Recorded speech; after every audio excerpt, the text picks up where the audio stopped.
Thank you so much. We opened up with that piece so that we want you not to think that this is a jazz band. We are a musical group. And we haven't got a name yet for me and my son because we got to have a little time together. But I appreciate you coming out. You're all lovely people because you like good music. And we're going to do a poem. Now, I like to do poems. Some of you might not know that I performed the first series in the school. A series of performances of black culture in 1967. We got a contract with the Board of Education to do 50 schools. And that lit everybody up, including the moving to the Museum of Science and Industry and performing the month of May there where they could bring people in from the suburbs to see what was happening in Chicago. So that show was of Paul Laurence Dunbar's portrait. Many of you don't know of him because the school teachers felt that by black students studying the dialect, the African dialect or the African American dialect, what do they call it? Ebonics. Somebody gave it a name. I guess they must have some influence. But the teachers felt that if the students studied Dunbar, they would revert back to their normal speech instead of speaking perfect English. So anyway, when we took the Dunbar show into the schools, the kids flipped. They had to open the doors in some of the auditoriums. They got so excited. But everywhere we went, we got the same reaction. So I want to do one of the poems, and we're going to do 2 or 3 of them. But those of you who don't know, the Columbian Exposition out at the Midway, it's in this neighborhood. So Dunbar was in this neighborhood. I have a little time because of my age. I have to pull up my memory. But Frederick Douglass was in charge of the Haitian pavilion because he was the ambassador to Haiti. And so he brought along Paul Laurence Dunbar, since Dunbar was the greatest talent in the country at the time. And he recited several of his outstanding poems. So this first one is called Possum Trot.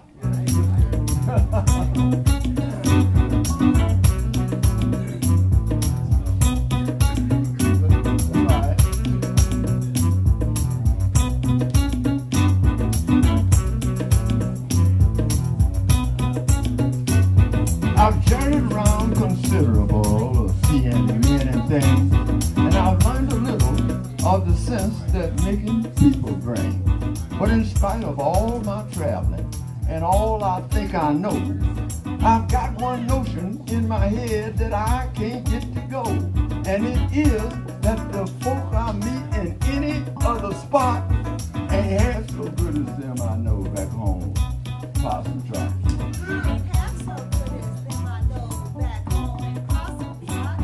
I know you never hear the name, it ain't a famous place.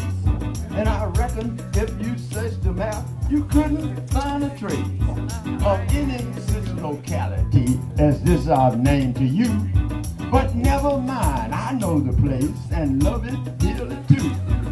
It don't make no pretensions to being great or fine. The circuses don't come that way, there ain't no railroad line.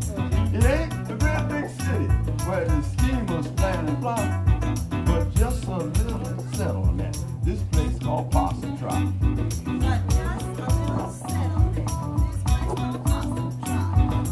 Don't you think the folks that lived in that outlandish place were ignorant of all the things that go for a sense of race?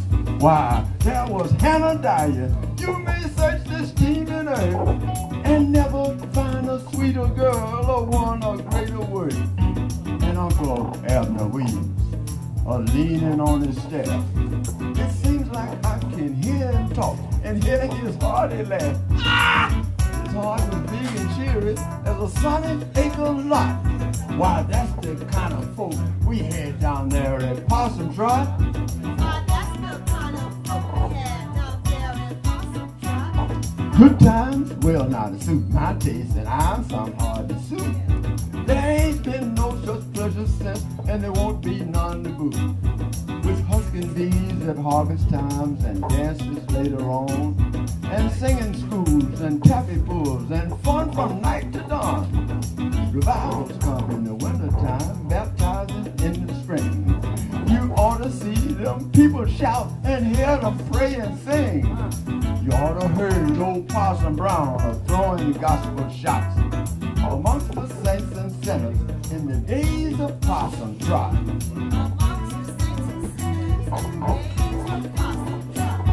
We live up in the city now. My wife was bound to come.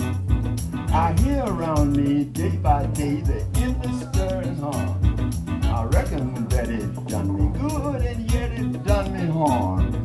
The oil was found so plentiful down there on my old farm. Got a new style preacher now, our church is new style too. And I've come down from what I know to rent a cushioned pew. But often while I'm sitting there, it's foolish like it's not to think of them old benches in the church in Possum Trot.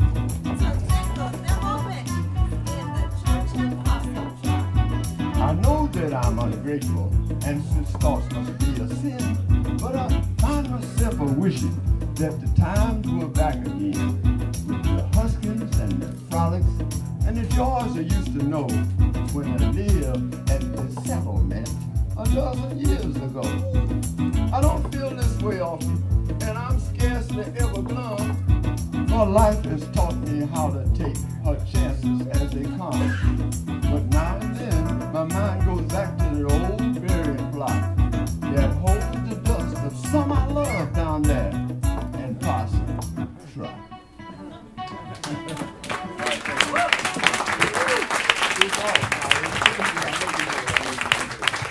All right, now, I guess we got to come up with more. We got to get out of this hole here now. Let's see. Oh, this is a perfect song to do it.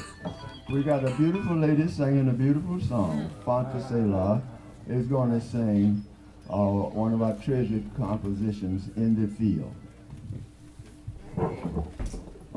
I tried to catch up with you.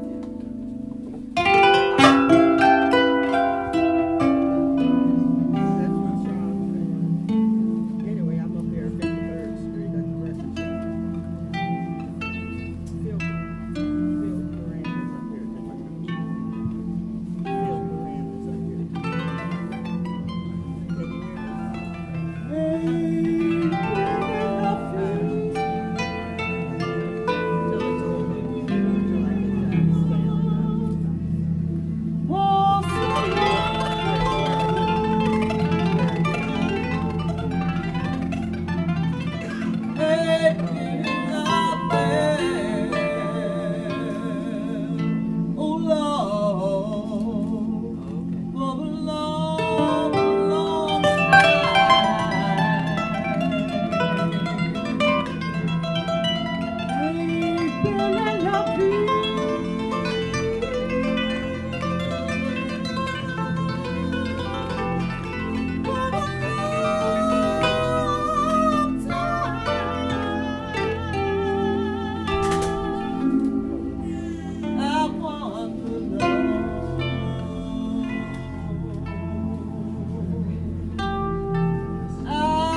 Well, we want you to know that in all of this time, I can't hear you. Oh, the CDs are for sale. That's the whole object of this thing. Oh, you know, I'm a musician. I'm not a salesman. And I'm not talking down to the salesman because he's the one that makes us eat. All right, now we're going to play some normal jazz stuff so that you can get acclimated.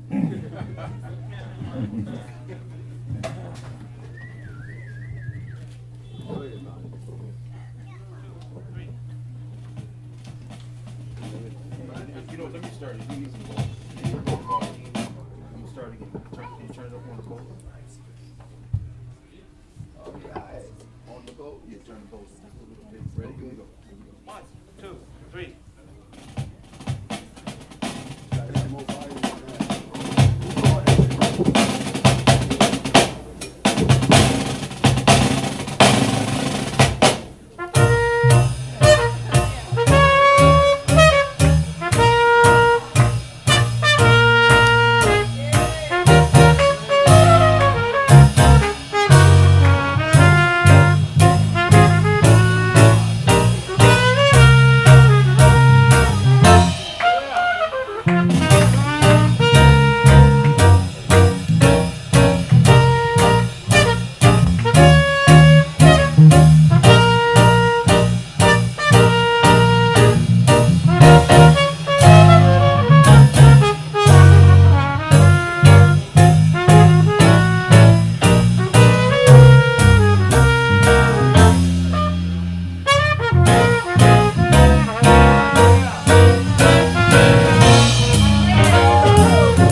Thank you.